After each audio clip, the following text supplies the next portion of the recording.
mu a makarantar nan gaskiya mun kayyade wa kanmu da'awa cewa da'awar salafiya muka ce da'awar salafiya muna nufin da'awa ƙur'ani da ingantacciyar sunna a bisa manhajin salaf, ba kuma da'awar salafiya irin wadda muka aro ta daga wata ƙasa ko daga wata ƙungiya ba. Mun yi karatu ne mu da kanmu, sai muka tsaya a bisa hasken karatun, muka dubi Najeriya, muka dubi matsalolinmu, sai muka tsara yadda da'awar za ta kasance. Saboda haka da'awar mu ba za mu iya cewa sharqiyya ce ko garbiya ba, don haka kullum mu kadai ne za mu iya abbara, mu iya fassara, mu iya bayyana mecece manufar da'awar,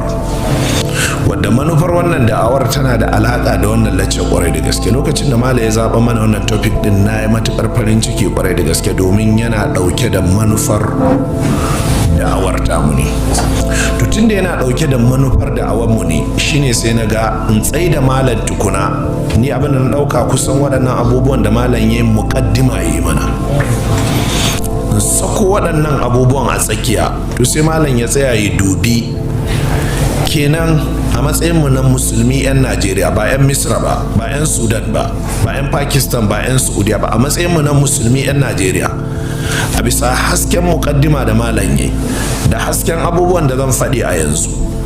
menene Malam zai ba mu shawarwari ya ɗora mu a kai. Waɗannan bayanan na sha gabatar da su a wurare da dama, musamman a makarantar nan muka zo wasu tarurruka ko wasu laccoci. Nakan kira waɗannan da'awatuna, wato manufar da'awanmu, our call, manufar da'awanmu. Sai dai a yau duk zan gabatar da su da Hausa ne, sai ɗan abin da ba a rasa wanda zai shigo na Larabci ko Turanci. Manufar ita ce muna kiran musulmi su dawo zuwa ga Alƙur'ani da sunna ingantacciya a bisa fassarar da malaman farko suka tafi a kai. Kenan mun yadda musulmi suna karanta Ƙur'ani, mun yadda musulmi suna karanta hadisai da sunna, amma muna cewa a dawo a karanta Ƙur'ani tun daga ƙa'idojin tajwidi, ƙa'idojin tafsiri,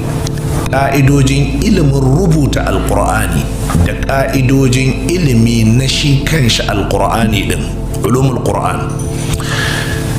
A bisa yaya ne Annabi da sahabban shi suka yi, domin Annabi Allah ya saukar da alƙur'ani, to yaya ne za a iya koma da musulmi irin yadda Annabi ya mu'amalanci Ƙur'ani wajen karantar da shi, fassara shi, ilmomin shi da abubuwan da suka shafi alaƙa da shi. Yaya Annabi ya aiki da alƙur'ani,